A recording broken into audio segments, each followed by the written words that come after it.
वबरकातुहु इन्नल हम्दुलिल्लाह नहमदुहु व नस्तईनुहु व नस्तगफिरुहु व नऊज़ु बिल्लाहि मिन शुरूरि अनफुसिना व मिन सय्यिआति अमालिना मन यहदिहिल्लाहु फला मुदिल्ल लहु व मन युद्लिल फला हादिय लहु व अशहदु अन ला इलाहा इल्लल्लाहु वहदहु ला शरीका लहु व अशहदु अन्ना मुहम्मदन अब्दुहु व रसूलुहु सल्लल्लाहु तआला अलैहि व अला आलिहि व सहबिहि व सल्लम तस्लीमान कासीरा अम्मा बाद। सम्मानित श्रोता दर्शक मंडली, आज 17 जमादाल उला 1442 हिजरी मोताबिक 1 জানুয়ারি 2021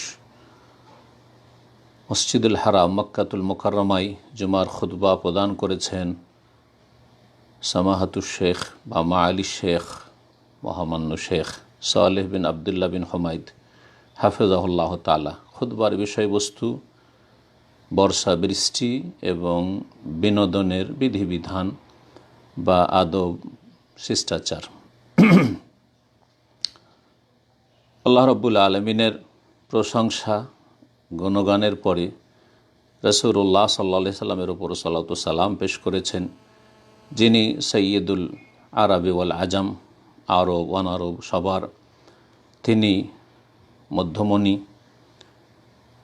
এবং তারপরে তার সাহাবাই কেরামগণ, তার বংশধর যারা মুমিন মুমিনাত এবং তাদের যারা অনুসারী নিষ্ঠার সাথে কিয়ামত পর্যন্ত তাদের জন্য দোয়া করেছেন। অতঃপর বলছেন, আম্মা বাদ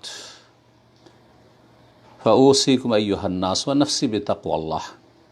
আমি নিজেকে এবং আপনাদের সকলকে, হে মানব সকল, আল্লাহ ভীরুতার উপদেশ দিচ্ছি। সুতরাং আল্লাহকে ভয় করুন, তাকওয়া অর্জন করুন, আল্লাহ দয়াবান হবেন। আর জেনে রাখুন যে মানুষ কেউ নিষ্পাপ নয়, আর মানুষের কাছ থেকে নিষ্পাপ হওয়া তলবও করা হয়নি আল্লাহর পক্ষ থেকে যে পাপ মুক্ত থাকতে নিষ্পাপ হতে হবে, ভুল হবেই না এমনটা নয়। বরং মানুষের কাছে যেটি আল্লাহ রাব্বুল আলামিনের চাওয়া সেটি হচ্ছে যে ভুল হয়ে গেলে ক্ষমা প্রার্থনা করবে, আল্লাহর কাছে মার্জনা চাইবে। পদস্খলন যদি ঘটে তাহলে সোজা পথে ফিরে আসবে।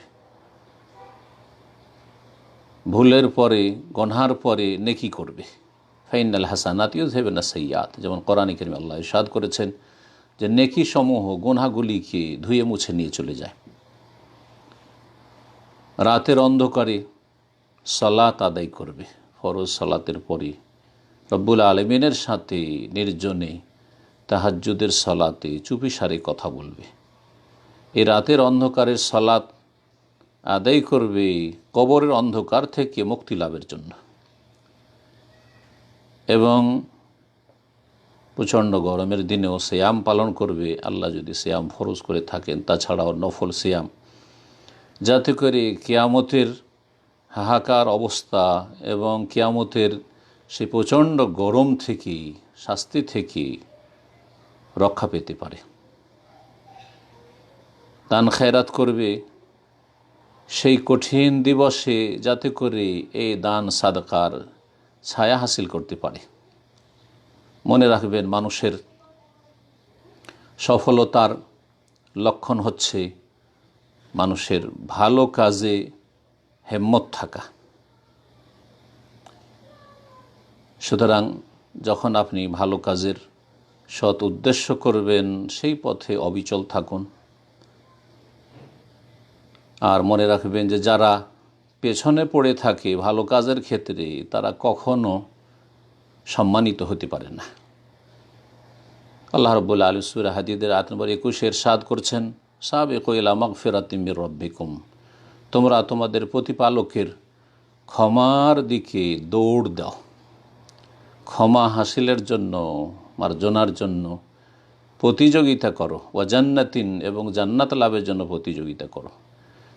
আরদুহা কারদিস সামাই ওয়াল আরদ, যে জান্নাতের আয়তন আকাশ এবং জমিনের মতো। উইদ্দাত লিল্লাযিনা আমানু বিল্লাহি ওয়া রাসূলিহি, যা প্রস্তুত রাখা হয়েছে ওই সব লোকদের জন্য যারা আল্লাহর প্রতি বিশ্বাসী এবং তার রাসূলগণের প্রতি বিশ্বাসী। যালিকা ফাদলুল্লাহ, এবং আল্লাহ রাব্বুল আলামিনের এই দিনের হেদায়েতের নিয়ামত, আল্লাহর বিশেষ অনুগ্রহ, ইউতিহি মান ইয়াশা, যাকে চান আল্লাহ দিয়ে থাকেন। আল্লাহু যুল ফজলিল আযীম, আল্লাহ মহা অনুগ্রহকারী। হে মুসলিমগণ, পানি আল্লাহ রাব্বুল আলামিনের এক বিস্ময়কর সৃষ্টি, যা একটি আজব সৃষ্টি আল্লাহ রাব্বুল আলামিনের। এবং এই পানির কাহিনী, পানির যে মর্ম, তা এক আশ্চর্যজনক। পৃথিবীর সবচাইতে সস্তা সম্পদ হচ্ছে এই পানি। আর যদি পানি হারিয়ে যায়, না থাকে, তাহলে সবচাইতে মূল্যবান। আল্লাহ রাব্বুল আলামিন এই পানিকে নাজিল করেছেন রংবিহীন, কোনো তার রং নেই, এবং তাকে সৃষ্টি করেছেন বিনা কোনো স্বাদে, তার বিশেষ কোনো স্বাদ নেই, না মিষ্টি না টক। এবং আল্লাহ রাব্বুল পানিকে এমনভাবে সৃষ্টি করেছেন যাতে কোনো রকমের ঘ্রাণ নেই, ঘ্রাণবিহীন, সুপেয়, হালকা সুপেয়। যদি পানি বেশি হয়ে যায়, পরিমাণ যদি বেড়ে যায়, তাহলে ধ্বংসাত্মক হয়, ধ্বংস করে ফেলে। আর যদি পানি সবেগে প্রবাহিত হয়, তাহলে সব কিছুকে ভেঙে চুরমার করে দেয়। পানি যদি বৃদ্ধি পায়, তাহলে ডুবিয়ে ছাড়ে, ধ্বংস করে ছাড়ে। যদি কমে যায়, যতটা প্রয়োজন সৃষ্টি জগতের তার চাইতে কম হয়ে যায়, তাহলে মানুষের জীবনযাপন বা আল্লাহর সৃষ্টির জীবনযাপন বড়ই মুশকিল হয়ে যায় এবং বেঁচে থাকা মহা মুশকিল হয়ে যায়। পানি যদি ভূগর্ভের তলদেশে চলে যায়, তাহলে সারা পৃথিবীর সমস্ত সৃষ্টি সেই পানি হাসিলের ক্ষেত্রে অসহায়। রব্বুল আলামিন সূরা মুলকের আয়াত নম্বর 30 ইরশাদ করেছেন, কুল, হে নবী বলে দাও, আর আয়তুম, আচ্ছা তোমরা একটু চিন্তা করো তো, ইন আসবাহা মাউকুম গাওরা, তোমাদের পানি যদি ভূগর্ভের তলদেশে চলে যায়, পাতালে নেমে যায়, ফামাইয়াতিকুম বিমাইম মাইন, তাহলে তোমাদের কাছে এই স্বচ্ছ পানি কোন শক্তি নিয়ে আসতে পারে? কেউ নেই। আল্লাহ রাব্বুল সূরা ওয়াকিয়ার আয়াত নম্বর 68 থেকে 70 ইরশাদ করেছেন, আফারাআইতুমুল মা আল্লাযী তাশরাবুন, আচ্ছা বলো তো সেই পানি সম্পর্কে একটু চিন্তা করে, যেই পানি তোমরা পান করছো অহরহ। আনতুম আনজালতুমুহু মিনাল মুজন, সেটি কি তোমরা মেঘমালা থেকে নামিয়ে থাকো? আম নাহনুল মুনজিলুন, নাকি আমি স্বয়ং আল্লাহ রাব্বুল আলামিন এই পানি বর্ষণ করি? লাউ নাশা, যদি আমি আল্লাহ চাইতাম, আল্লাহ রাব্বুল বলছেন, যা আল্লাহ উজাজান, সেটাকে লোনা করে দিতাম। ফালাউলা তাশকুরুন, কেন আল্লাহর কৃতজ্ঞতা প্রকাশ করছো না, শুকরিয়া আদায় করছো না, যে আল্লাহ রাব্বুল আলামিন এই পানিকে কত সুপেয় করেছেন, সুমিষ্টি করেছেন। কোরআনে কারীমে পানির কথা এবং পানির ফলাফলের কথা, পানির উপকারিতার কথা ভরপুর রয়েছে। 60-এর অধিক স্থানে কোরআনে কারীমে পানির কথা আল্লাহ রাব্বুল আলামিন বর্ণনা করেছেন। এই পানি হচ্ছে আল্লাহ রাব্বুল আলামিনের রহমত, আল্লাহর নিয়ামত, যদি সেটা প্রয়োজন মাফিক হয়।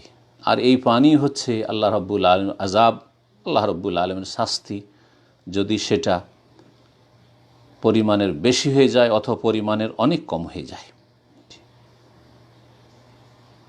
এই পানি সম্পর্কে আল্লাহ রাব্বুল সূরা হাক্কার আয়াত নম্বর 11-12 ইরশাদ করেছেন, ইন্না লাম্মা তাগাল মাহ, নূহ আলাইহিস সালামের যুগে যে মহা বন্যায় প্লাবিত হয়েছিল আল্লাহর জমিন, এবং আল্লাহ অবাধ্য জাতিকে, কাফের জাতিকে ধ্বংস করেছিলেন, সে সম্পর্কে বলছে ইন্না লাম্মা তাগাল মাহ, শোনো যখন পানি সীমা লঙ্ঘন করেছিল, খুব বেড়ে গেছিল, হামালনাকুম ফিল জারি, হে মুমিন মুমিনাত, হে নবী এবং নবীর অনুসারীরা, তোমাদেরকে আমি জলযানে বহন করেছিলাম, লিনাজআলাহা লাকুম তাযকিরাহ, যাতে করে সেটা তোমাদের জন্য উপদেশ হয়, ওয়া তাইয়াহা ওজন ওয়াইয়া, এবং সংরক্ষণকারী, সুরক্ষাকারী কান, যাতে করে তা সুরক্ষিত রাখে, মনে রাখে।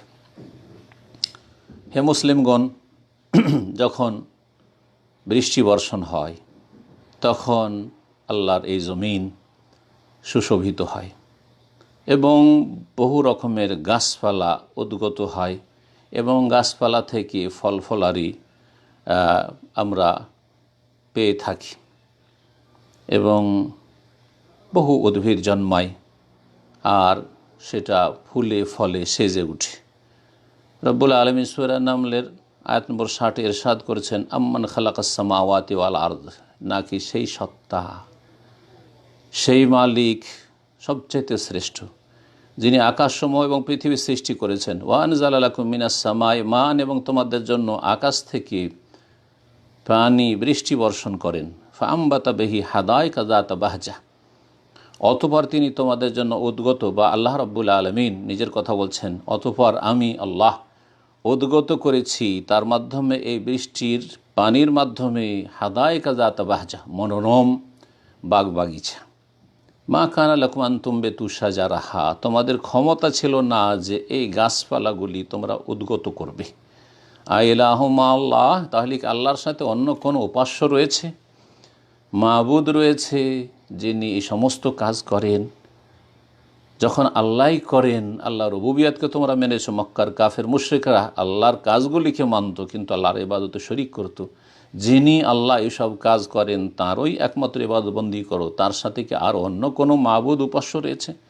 বাল হুম কওমুন ইয়াদিলুন, বরং মুশরিক অবাধ্য কাফের জাতি হচ্ছে ন্যায় বিচ্যুত জাতি। রব্বুল আলামিন সূরা নাহলের আয়াত নম্বর 10-11 ইরশাদ করেন, ওয়াল্লাযী আনজালা মিনাস সামাই মাআন লাকুম মিনহু শারাবুন ওয়া মিনহু শাজারুন ফীহি তুসিমুন।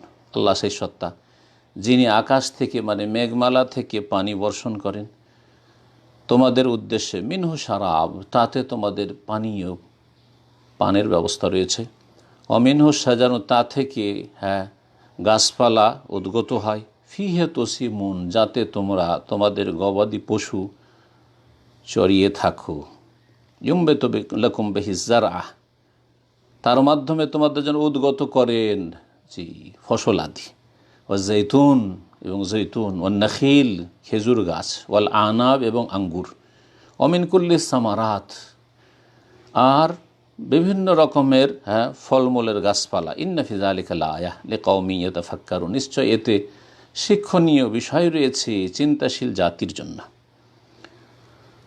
যখন বৃষ্টি বর্ষণ হয় আর নদী নালা প্রবাহিত হয় তখন মানুষরা বড় আনন্দিত হয়, আর বিশেষ করে আরবরা, যে দেশে বৃষ্টি খুব কম বর্ষণ হয়, যখন বৃষ্টি বর্ষণ হয় তখন দেখা যায় যে কি তাদের আনন্দ। আল্লাহ রাব্বুল আলামিন ইরশাদ করেছেন এই বিষয়ে, আল্লাহুল্লাযী ইউরসিলুর রিয়াহ, আল্লাহ সেই সত্তা যিনি বাতাসকে প্রেরণ করেন, বৃষ্টি বর্ষণের পূর্বে বাতাসকে প্রেরণ করেন, ফাতুসিরু সাহাবান, সুতরাং সেই বাতাস সঞ্চালিত করে সাহাবান মেঘমালাকে, ফায়াবসুতু ফিস সামাই, তারপরে আকাশে তা ছড়িয়ে ছিটিয়ে দেয়, কাইফা ইয়াশা, যেভাবে আল্লাহ চান, ওয়াজআলহু কিসাফা, তারপরে সেই মেঘমালাগুলিকে খণ্ড বিখণ্ড করে টুকরো টুকরো করে দেয়, চারিদিকে ছড়িয়ে যায়। ফাতারাল ওয়াদকা ইয়াখরুজু মিন খিলালি, তারপরে দেখতে পাবে যে এই মেঘমালা থেকে বৃষ্টি বর্ষণ হতে শুরু হয়েছে। ফাইজা আসাবা বিহি মান ইয়াশা মিন ইবাদিহি, অতঃপর আল্লাহ রাব্বুল আলামিন যাদেরকে চান তাদেরকে এই বৃষ্টি পৌঁছিয়ে থাকেন তার বান্দাদের মধ্য থেকে সৃষ্টি জগতে। ইযা হুম ইয়াস্তাবশিরুন, তখন মানুষরা বড় আনন্দিত হয়। সূরা রুম আয়াত নম্বর 48। যখন এই বৃষ্টি বর্ষণ হয় তখন মানুষের একটি প্রাকৃতিক চাহিদা রয়েছে, মনের চাহিদা রয়েছে যে তারা বিনোদনের জন্য বেরিয়ে পড়ে, আর এটি তাদের শরীয়ত সম্মত অধিকার, আর সেটা মানুষের মনের কামনা বাসনা যে তারা বৃষ্টির সময় বের হয় এবং বৃষ্টি এই দৃশ্য তাদেরকে ভালো লাগে এবং বৃষ্টির প্রতীক্ষায় প্রতীক্ষমান থাকে এবং একে অপরকে বৃষ্টি সম্পর্কে সংবাদ দিয়ে থাকে। আর দিন ইসলাম হচ্ছে সহজ দিন, ইন্নাদ দীনা ইউসর, দিন হচ্ছে সহজ এবং দিনে অত্যন্ত প্রশস্ততা রয়েছে, উদারতা রয়েছে। রাসূলুল্লাহ সাল্লাল্লাহু আলাইহি সাল্লাম বলেছে, ইন্না লিনাফসিকা আলাইকা হাক্কা, তোমার নিজের ব্যক্তি জীবনের অধিকার রয়েছে, বিনোদনের অধিকার রয়েছে, জায়েজ বিনোদন। ওয়ালি আহলিকা আলাইকা হাক্কান, তোমার পরিবার পরিজনেরও তোমার ওপর অধিকার রয়েছে। এ মেঘলা আবহাওয়ায় যখন বৃষ্টি বর্ষণ হতে থাকে আর আকাশ মেঘে ঢেকে থাকে আর বিদ্যুৎ চমকাতে থাকে আর নদী নালা প্রবাহিত হতে থাকে, তখন মানুষ এই আল্লাহর রহমত পেয়ে অত্যন্ত আনন্দিত হয়। আল্লাহ রাব্বুল আলামিন সূরা শুরার আয়াত নম্বর 28 মর্মে ইরশাদ করেছেন, ওয়াহুয়াল্লাযী ইউনাজ্জিলুল গায়সা মিন বাদি মা কানাতু, আল্লাহ সেই সত্তা যিনি বৃষ্টি বর্ষণ করে থাকেন মানুষের নিরাশ হয়ে যাওয়ার পরে। দীর্ঘদিন বৃষ্টি হয়নি, অনাবৃষ্টি, কখন আর বৃষ্টি হবে, আর মনে হয় বৃষ্টি হবে না, নিরাশ হয়ে গেছে, তারপরে বৃষ্টি বর্ষণ হয়। ওয়ানশুরু রাহমাত, এবং আল্লাহ রাব্বুল আলামিন তাঁর রহমতকে ছড়িয়ে দেন। ওয়াহুয়াল ওয়ালিউল হামিদ, তিনি হচ্ছেন সত্যিকার অভিভাবক এবং প্রশংসিত। প্রিয় মুসলিম ভাই বোনগণ, বিনোদন মানুষের প্রাকৃতিক চাহিদা, তাতে মানুষ আনন্দিত হয়, তাতে মানুষ সুখ শান্তি লাভ করে। আর বন্ধু বান্ধবের সাথে ঘোরাফেরা করা পছন্দ করে এবং মানসিক যে অশান্তিগুলি থাকে সেই অশান্তিগুলি হালকা হয়ে থাকে এবং এর মাধ্যমে অনেক অভিজ্ঞতা হাসিল হয়ে থাকে, এই ঘোরাফেরার মাধ্যমে, বিনোদনের মাধ্যমে, এবং কল্যাণ হাসিল করে থাকে। মানুষ যখন কোথাও বিনোদনের জন্য ঘোরাফেরা করে সাথী সঙ্গীদেরকে নিয়ে, তার মাধ্যমে ভ্রাতৃত্বের যে সম্পর্ক রয়েছে সেটা ফুটে ওঠে। একে অপরকে যে অগ্রাধিকার দেবে নিজের ওপর, এই বিষয়গুলি যে উত্তম চরিত্রের অন্তর্ভুক্ত সেগুলি ফুটে ওঠে। মানুষের ডিসিপ্লিনটা সেখানে সুস্পষ্ট হয়ে ওঠে এবং মানুষের সাথে সদ্ব্যবহার, সদাচরণ, সেসব বিষয়গুলি সুস্পষ্ট হয়ে ওঠে এবং মানুষ একে অপরের সাথে হাসি মুখে কথাবার্তা বলে, নম্র ভাষায় কথা বলে, নম্রতা অবলম্বন করে, ধৈর্য ধারণ করতে হয় এবং বিনয়ী হতে হয়। একে অপরের সেবায় ছুটি আসে এবং পরস্পরকে উপকারী কাজের ক্ষেত্রে সহযোগিতা করে থাকে। আর এসবের মাধ্যমে মানসিক শারীরিক সুখ শান্তি হাসিল হয়ে থাকে। মুসনাদ আহমদে এবং আবু দাউদে মা আয়েশা রাদিয়াল্লাহু তাআলা আনহা থেকে একটি হাদিস রয়েছে যে আন্না নবী সাল্লাল্লাহু আলাইহি ওয়াসাল্লাম কানা ইয়াবদু ইলা তিলাহ, রাসূলুল্লাহ সাল্লাল্লাহু আলাইহি ওয়াসাল্লাম কখনো কখনো বাদিয়ার মদিনার বাইরে যে বেদুইন এলাকা আছে আর সেই টিলা উঁচা এলাকা রয়েছে সেগুলিতে চলে যেতেন, যেসব এলাকায় উপত্যকা রয়েছে এবং উঁচা নিচা এলাকা রয়েছে সেসব এলাকায় মাঝে মধ্যে যেতেন রাসূলুল্লাহ সাল্লাল্লাহু আলাইহি ওয়াসাল্লাম।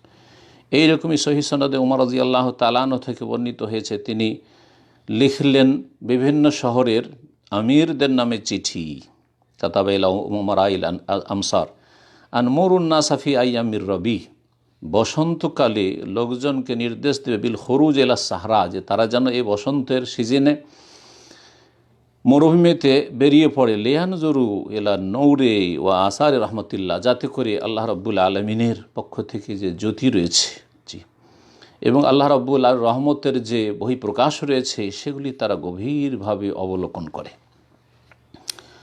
হে মুসলিমগণ, মাঠে ময়দানে, প্রশস্ত মাঠে ময়দানে ঘোরাফেরায় এবং আল্লাহ রাব্বুল আলমিনের যে মহাশক্তি নিয়ে চিন্তা ভাবনা করায় এবং আল্লাহ রাব্বুল আলমিন যে কত সুন্দর সুঠাম করে তার এই পৃথিবী সৃষ্টি করেছেন, এইসব নিয়ে গভীরভাবে চিন্তা গবেষণা করায় মানুষের ঈমান সতেজ হয় এবং অন্তরে ঈমান বৃদ্ধি পায় আর তার মাধ্যমে মানুষ মানসিক শান্তি হাসিল করে থাকে। সুতরাং আমি এখানে মানুষ যখন এই রকম সময়গুলিতে বিভিন্ন জায়গায় ঘরের বাইরে ঘোরাফেরা করে আর এর সাথে সম্পৃক্ত কিছু আদব শিষ্টাচার রয়েছে, কিছু বিধিবিধান রয়েছে, সেগুলি আপনাদের সামনে পেশ করছি, বিশেষ করে বৃষ্টির সাথে আর এই রকমের যেই সময়কালগুলি রয়েছে বর্ষা বৃষ্টি সেসবের সাথে। প্রথম যে বিষয়টি সেটি হচ্ছে যে যখন বাইরে ঘোরাফেরা করবেন বর্ষাকালে তখন নিরাপদ স্থানকে চয়েস করবেন, যেখানে জানমালের ঝুঁকিমুক্ত থাকেন, ক্ষতি সাধন থেকে বেঁচে থাকতে পারেন, যেমন সাপ বিচ্ছু, কষ্টদায়ক হিংস্র পশু, এসব এইরকমই যেসব জায়গা দিয়ে হঠাৎ করে পানি প্রবাহিত হয়ে আসতে পারে, নালার পানি, আর তাতে হঠাৎ করে মানুষ ডুবে ধ্বংস হয়, এই সব ঝুঁকিপূর্ণ এলাকাগুলি থেকে বেঁচে থাকবেন। এই মর্মে সহিহ মুসলিমে একটি হাদিস রয়েছে, রাসূলুল্লাহ সাল্লাল্লাহু আলাইহি সাল্লামের বলে, ইজা আররাসতুম ফাজতানিবুত তারিক, যখন তোমরা রাত্রে কোথাও বিশ্রামের জন্য বা ঘুমাবার জন্য সফরে অবস্থান করবে, তখন রাস্তা থেকে দূরে থাকবে। চলাচলে যে রাস্তা রয়েছে রাস্তার ওপর, সেখানে তোমরা শুয়ে পড়বে না। ফাইন্নাহা তারিকুদ দাওয়াব, কারণ রাস্তা দিয়ে চতুষ্পদ জন্তু চলাফেরা করতে পারে। ওয়া মা ওয়াল হাওয়াম ফিল্লাইল, আর রাতে যে সব বিষাক্ত প্রাণী রয়েছে সেগুলির আশ্রয়স্থল। সুতরাং তোমরা রাস্তা থেকে দূরে সরে অবস্থান করবে। দ্বিতীয় যেই আদবটি রয়েছে এই বিনোদনের ক্ষেত্রে, তা হচ্ছে যে আপনি সৎ সঙ্গী গ্রহণ করবেন, একা যাবেন না, সাথী সঙ্গী নিয়ে যাবেন। সাথী সঙ্গীরা ভালো হলে আপনি ভালো থাকবেন, আর যদি খারাপ সাথী সঙ্গী হয় তাহলে তাদের সাথে আপনিও সঙ্গদশে লোহা ভাসে খারাপ হয়ে যাবেন। এমন ভালো সঙ্গীদের সাথে আপনি এরকম বিনোদনে যাবেন যারা ভালো কাজে আপনাকে সহযোগিতা করবে, ভালো পথ আপনাকে বাতলাবে, এবং এর মাধ্যমে আপনার সত্যিকার মানসিক শারীরিক শান্তি হাসিল হবে। 3 নম্বর আদব হচ্ছে যে যখন আপনি কোনো জায়গায় আপনি মরুভূমিতে অথবা মাঠে ঘাটে অবস্থান করবেন, তখন কোনো জায়গায় অবস্থানের জন্য রাসূলুল্লাহ সাল্লাল্লাহু আলাইহি সাল্লামের শিখানো যে দোয়া বা জিকির রয়েছে সেটি সেখানে পাঠ করবেন। সহিহ মুসলিমের হাদিস, যে মান্নাজালা মানজালান, কেউ যদি কোনো জায়গায় অবতরণ করে আর তারপরে বলে আউযু বিকালিমাতিল্লাহি তাম্মাতি মিন শাররি মা খালাক, আমি আশ্রয় গ্রহণ করছি আল্লাহ রাব্বুল আলামিনের পূর্ণাঙ্গ বাণী সমূহের, মিন শাররি মা খালাক, সমস্ত সৃষ্টির অনিষ্ট থেকে, তিনি যা সৃষ্টি করেছেন যাবতীয় সৃষ্টির অনিষ্ট থেকে, ফাইন্নাহু লা ইয়াদুররুহু শাই, তাহলে কোনো কিছু ক্ষতি করতে পারবে না, হাত্তা ইয়ারহালা মিন মাকানি বা হাত্তা ইয়ারতাহিলা মিন মানজিলিহি যালিক, বিভিন্ন ভাষায় হাদিসটি রয়েছে, যতক্ষণ পর্যন্ত সেখান থেকে প্রস্থান না করবেন। এবং এই মর্মে যতগুলি জিকির আজকার রয়েছে অথবা দৈনন্দিন জিকির আজকার রয়েছে, সকাল সন্ধ্যার জিকির আজকার রয়েছে এবং সুন্নতি দোয়া রয়েছে, সেগুলি পাঠ করবেন। এগুলি হচ্ছে সুরক্ষিত দুর্গ, আল হাসনুল হাসিন। আল্লাহ রাব্বুল আলামিন ইচ্ছাই, আল্লাহ চাইলে আপনাকে সুরক্ষিত রাখবে। যেসব জিকির আজকার রয়েছে তার একটি হচ্ছে বৃষ্টি বর্ষণের সময় দোয়া, তা হচ্ছে আল্লাহুম্মা সাইয়্যিবান নাফিয়া। ছোট্ট দোয়া পড়বেন, আল্লাহুম্মা সাইয়্যিবান নাফিয়া, আল্লাহ সাইয়্যিবান মানে বৃষ্টি, আর নাফিয়া উপকারী বৃষ্টি তুমি দান করো, অপকারী নয়। তারপর মোতেরনা বে রহমতিল্লাহি বা মোতেরনা বে ফজলিল্লাহি ওয়া রাহমাতিহি, আল্লাহর অনুগ্রহে রহমতে আমরা বৃষ্টি পেয়েছি। ওবে রিজকিল্লাহি, আল্লাহর রিজিক, ওবে ফজলিল্লাহি, আল্লাহর ফজল করম। 5 নম্বরে যে বিধানটি বা আদবটি রয়েছে তা হচ্ছে বৃষ্টি বর্ষণের সময় দোয়া কবুলের সম্ভাবনা খুব বেশি থাকে। যেমন হাদিস রয়েছে, মুস্তাদরাক হাকিমের হাদিস, ইমাম আলবানী রহমতুল্লাহ হাদিসটিকে হাসান বলে, সিনতানে মা তোরাদ্দান, 2 রকমের দোয়া রয়েছে যা খণ্ডিত হয় না, যা খণ্ডন করা হয় না, রদ করা হয় না। আদোয়া ইনদা নিদা, আজানের সময় দোয়া, ওয়া তাহাতাল মাতার, এবং বৃষ্টির সময়, বৃষ্টির নিচে যখন বৃষ্টি বর্ষণ হচ্ছে সেই সময় যদি কেউ দোয়া করে সেই দোয়া রদ হয় না। বৃষ্টির পরিমাণ যদি খুব বেশি হয়ে যায় যাতে ক্ষতির আশঙ্কা রয়েছে, তখন দোয়া করবেন আল্লাহুম্মা হাওয়া আলাইনা ওয়ালা আলাইনা। রাসূলুল্লাহ সাল্লাল্লাহু আলাইহি ওয়াসাল্লাম এই দোয়া করেছেন। প্রচণ্ড যখন বৃষ্টি আর পানির বা বৃষ্টির প্রয়োজন নেই, প্রয়োজনের অনেক বেশি হয়ে যাচ্ছে, এখন ক্ষয়ক্ষতির খুব সম্ভাবনা রয়েছে, বলবেন আল্লাহুম্মা হাওয়া আলাইনা, এ আল্লাহ আমাদের চারপাশে, ওয়ালা আলাইনা আমাদের ওপর নয়, আল্লাহুম্মা আলাল আকাম, হে আল্লাহ টিলা জায়গায়, উঁচু জায়গায় যেখানে আরও বৃষ্টির প্রয়োজন রয়েছে, অধেরাব এবং বন জঙ্গলে, বতুনুল আউদিয়ার উপত্যকায়, অমানাবেতি সাজার, এবং যে সব এলাকায় গাছপালা উদ্গত হয় সেসব জায়গায়। মুত্তাফাক, বুখারী মুসলিমের হাদিস। এই দোয়ায় লক্ষ্য করেছেন যে এই দোয়াতে কিন্তু এ কথা শেখানো হয়নি যে আল্লাহ তুমি বৃষ্টি দিও না, কোনো এমন দোয়া নেই। বরং বৃষ্টি আমাদের ওপর দিও না, আমাদের চারপাশে যেখানে প্রয়োজন সেখানে দাও। বরং এই দোয়ার মাধ্যমে আপনি অন্যদের জন্য দোয়া করছেন যে আল্লাহ, অনেকে রয়েছে, অনেক সৃষ্টি তোমার রয়েছে, অনেক এলাকা রয়েছে যে এলাকায় বৃষ্টির প্রয়োজন রয়েছে, সুতরাং তাদেরকে তুমি বৃষ্টি দান করো বা পানি দান করো। কারণ আদম সন্তান সব সময় পানির মুখাপেক্ষী, পানি ছাড়া কোনো প্রাণী বাঁচতে পারে না। আর 6 নম্বরের আদব হচ্ছে যে যখন বৃষ্টি বর্ষণ হবে তখন শরীরের কিছু অংশ থেকে কাপড় সরিয়ে নেবেন, যেমন হাতগুলি থেকে, এবং যতটা শরীরের কাপড় ওঠানো শরীয়তের দৃষ্টিতে সম্ভব ততটা কাপড় সরিয়ে নিয়ে আপনি সরাসরি বৃষ্টিটা গায়ে লাগতে দেবেন। রাসূলুল্লাহ সাল্লাল্লাহু আলাইহি ওয়াসাল্লাম তাই করতেন। আর তারপরে তাকে জিজ্ঞাসা করা হলে তিনি বলেন ইন্নাহু হাদিসু আহদিন বে রব্বিহি, কারণ এই যে বর্ষার পানি সেটা এই সদ্য সদ্য রবের পক্ষ থেকে এসেছে, সুতরাং সেটা রহমত আর রহমত। আমি চাই যে এই রহমত আমার গায়ে লাগুক। সহিহ মুসলিমের হাদিস।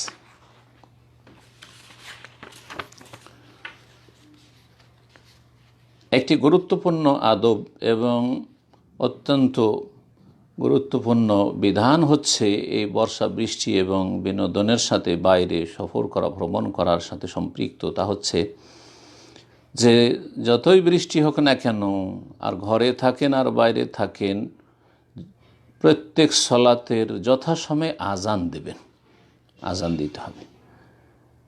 এবং এই আজানের ধ্বনি উচ্চারিত হবে, কারণ আজান হলেই সেই আজানের ধ্বনি যত দূর পর্যন্ত যাবে আর যত জিন এবং মানুষ শুনবে, পাথর অন্য কোনো সৃষ্টি ইল্লা শাহিদ আল্লাহু ইয়াউমাল কিয়ামা, যে ব্যক্তি আজান দেবে তার পক্ষে সাক্ষী দেবে যে আল্লাহ অমুক ব্যক্তি আজান দিয়েছে, আমরা তার আজান শুনেছি। সহিহ বুখারীর হাদিস।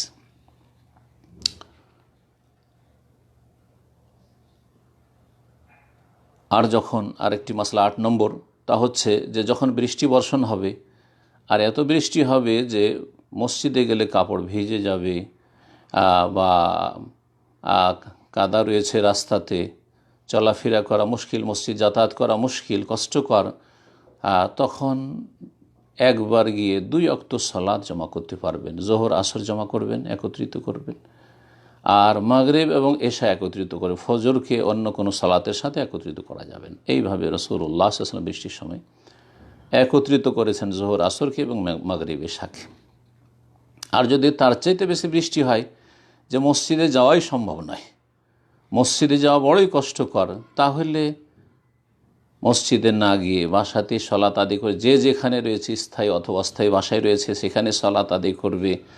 আর মুয়াজ্জিন আজানে বলবে সাল্লু ফি বুয়ুতিকুম, তোমরা তোমাদের বাড়িতেই সালাত আদায় করে নাও, অথবা সাল্লু ফি রিহালিকুম, তোমরা তোমাদের বাসস্থানে তোমাদের তাঁবুতেই সালাত আদায় করে নাও। জাবের রাদিয়াল্লাহু তাআলা থেকে বর্ণিত হাদিস রয়েছে, বলছেন তিনি খারাজনা মা রাসূলিল্লাহ সাল্লাল্লাহু আলাইহি ওয়াসাল্লাম ফি সাফারিন, কোন এক সফরে আমরা রাসূলুল্লাহ সাল্লাল্লাহু আলাইহি ওয়াসাল্লামের সাথে বেরিয়েছিলাম। ফামুতিরনা, বৃষ্টি বর্ষণ হইল। ফাকালা, তখন বললেন লিউসাল্লি মানশা মিনকুম ফি রাহলিহি, তোমাদের যে চাইবে নিজের বাসাতে অথবা তাঁবুতেই সালাত আদায় করে নি। সবাই একত্রিত হয়ে জামাত করার আবশ্যকতা আর এখন নেই, কারণ প্রচণ্ড বৃষ্টি হচ্ছে। সেই মুসলিমের হাদিস। সম্মানিত ভাতৃমণ্ডলী, আরেকটি গুরুত্বপূর্ণ বিষয় সম্পর্কে সতর্ক থাকা উচিত হবে, তা হচ্ছে যে এই বৃষ্টি বর্ষণের সময় বা এই বর্ষাকালে যারা ড্রাইভিং করেন, গাড়ির চালক, তাদের জন্য উচিত হবে সজাগ হয়ে গাড়ি চালানো এবং ধীর স্থিরতার সাথে গাড়ি চালাবে, সতর্কতা অবলম্বন করবে, তাড়াহুড়া করবে না, এবং যেই জায়গাগুলি ঝুঁকিপূর্ণ অথবা যেখানে পানি জমে আছে সেই সব এলাকায় ঝুঁকি নিয়ে গাড়ি নামাবে না। এইরকমই নদী নালার কাছাকাছি গাড়ি নিয়ে যাবে না, কারণ এমনও কিছু লোকেরা রয়েছে যারা বেপরোয়া, গাড়ির চালক বেপরোয়া। আর বিশেষ করে যুবকদের শরীরে রক্ত গরম থাকে, তারা এসব ভয়াবহ পরিণামের কথা চিন্তাই করে না। গাড়ি নিয়ে ঝুঁকিপূর্ণ এলাকায় নেমে পড়ে, আর যার ফলে অনেক সময় জান মালের ক্ষয়ক্ষতি হয়ে যায়। জি, আর কত লোক এইভাবে ধ্বংস হয়ে গেল অথবা তাদের গাড়ি এর সর্বনাশ হলো। আল্লাহ রাব্বুল আলামিন যেন আমাদের হেফাজত করেন। জি, সুতরাং এইসব বিষয়গুলির ক্ষেত্রে সতর্ক সাবধান থাকতে হবে। এছাড়াও আর একটি গুরুত্বপূর্ণ উপদেশ হচ্ছে, সেটা হচ্ছে যে সরকারিভাবে যেসব দিক নির্দেশনা আসবে এই রকম মৌসুমে বা এই রকম ঝুঁকিপূর্ণ এলাকা সম্পর্কে, সেসব দিক নির্দেশনা বা আইন কানুন মেনে চলবে। এটাও একটি বড় গুরুত্বপূর্ণ বিষয়। ওয়া উলিল আমরে মিনকুম, শাসকদের বৈধ কাজে, আমাদের কল্যাণমূলক কাজে যেসব আইন কানুন তৈরি করা আছে সেগুলি মেনে চলতে হবে। 10 নম্বরের আদব বা শিষ্টাচার হচ্ছে যে যেসব গাছপালা রয়েছে অথবা দেশের যে আবহাওয়া রয়েছে, আর যেসব উদ্ভিদ রয়েছে, আর যেসব আপনার গার্ডেন পার্ক রয়েছে, আর সরকারি যেসব কিছু রয়েছে আমাদের বিনোদনের জন্য তৈরি করা, সেগুলির সুরক্ষা করতে হবে, সেগুলি বিনষ্ট করলে হবে না। এবং এই ক্ষেত্রে যেসব নীতিমালা বা আইনকানুন নির্ধারিত রয়েছে সেগুলি যথাযথ মেনে চলবে। 11 নম্বর বিষয় হচ্ছে যে আমরা যখন কোথাও ঘোরাফেরা করার জন্য যাব, যে কোনো জায়গায় হোক, সেটা বিচে হোক অথবা পার্কে হোক অথবা মাঠে ঘাটে হোক, বর্ষা বৃষ্টির সময় হোক আর অন্য কোনো সময় হোক, তখন সেখানে গিয়ে আমরা অনেকে খাওয়া দাওয়া করি। খাওয়া দাওয়া করার পরে সেখানে অবশিষ্ট খাওয়া দাওয়া খাদ্য অথবা আপনার উচ্ছিষ্ট যেসব কিছু রয়েছে সেগুলি অনেকে বেপরোয়া হয়ে ফেলে দিয়ে চলে আসে, এবং অনেক কিছু আছে যেগুলোকে ভাঙচুর করে, যেগুলি সুরক্ষা করা উচিত কিন্তু সেগুলি ভাঙচুর করে। অথবা যেসব গাছপালা কাটা নিষেধ রয়েছে সেসব গাছপালা কেটে ফেলে, অথবা যেসব জায়গায় আপনার গবাদি পশু চারণ নিষেধ রয়েছে সেসব জায়গায় চড়িয়ে থাকে। এগুলি যেহেতু এইগুলির ক্ষেত্রে সরকারি বিধি নিষেধ যদি থাকে তো সেগুলি মেনে চলবে।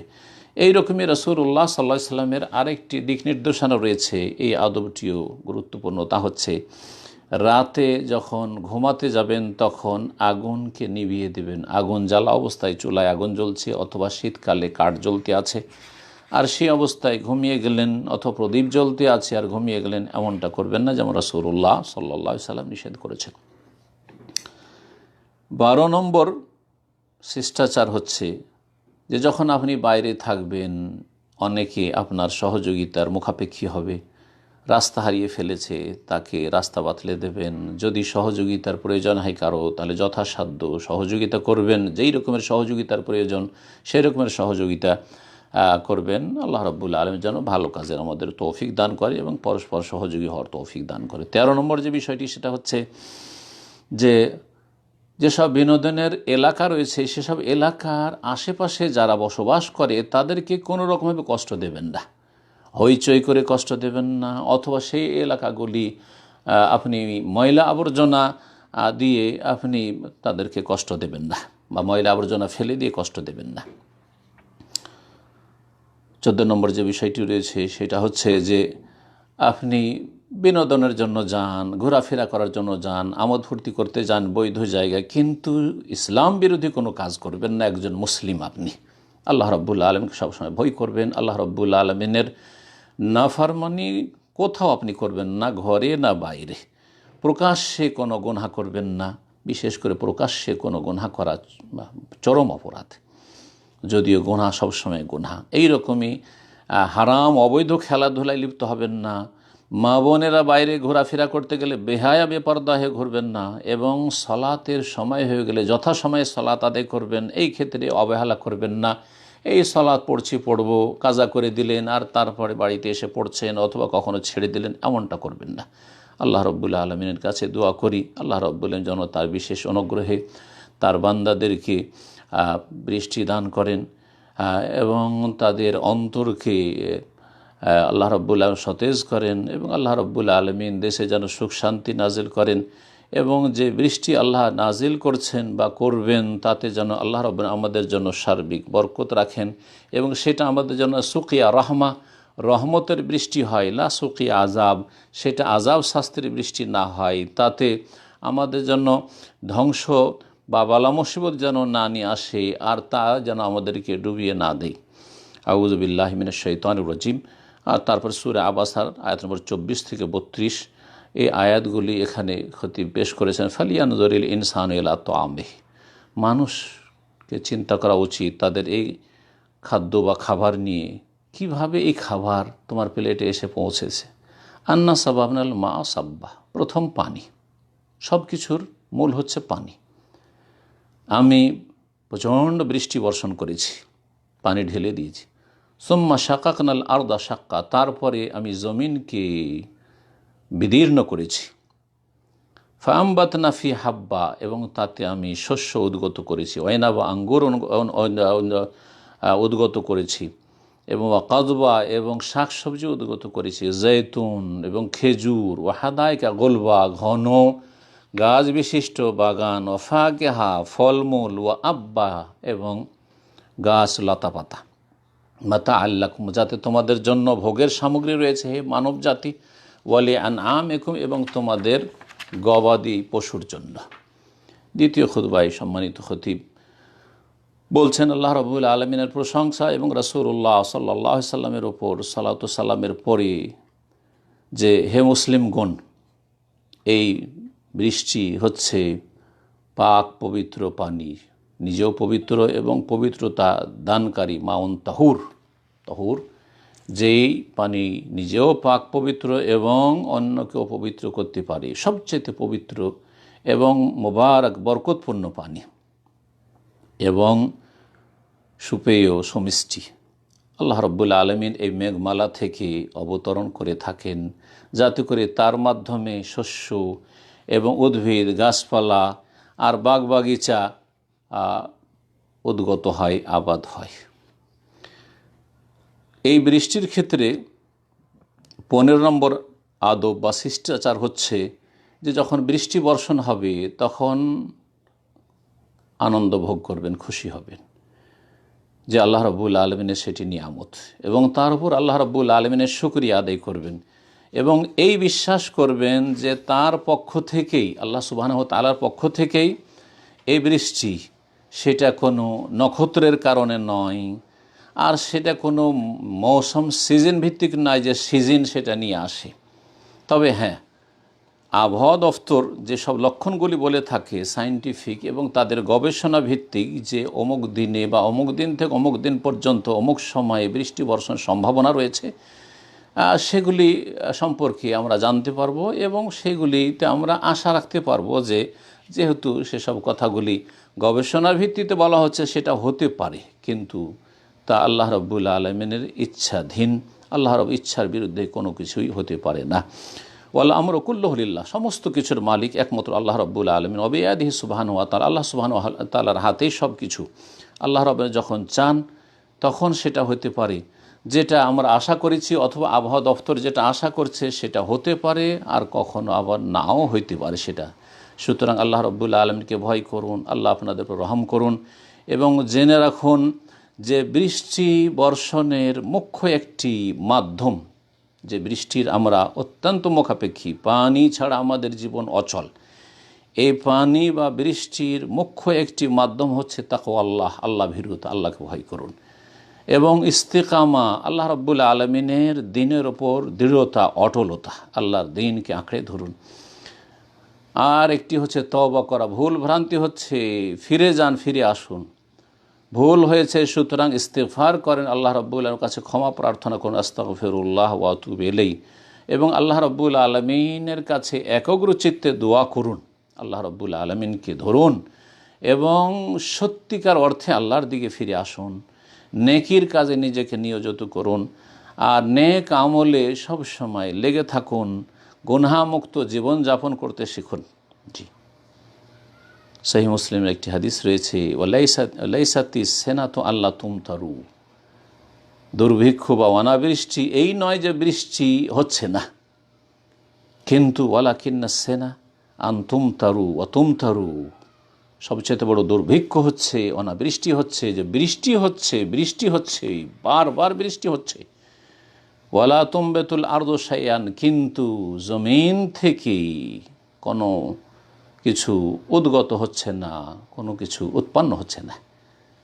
বৃষ্টি হওয়ার পরেও যদি বাগানে ফলমূল না হয়, বৃষ্টি হওয়ার পরেও যদি ফসল আপনি কেটে মেরে না নিয়ে আসতে পারেন, তাহলে এটি হচ্ছে দুর্ভিক্ষ, এটি হচ্ছে আল্লাহ রাব্বুল আলামিনের আযাব, এটি হচ্ছে অনাবৃষ্টি।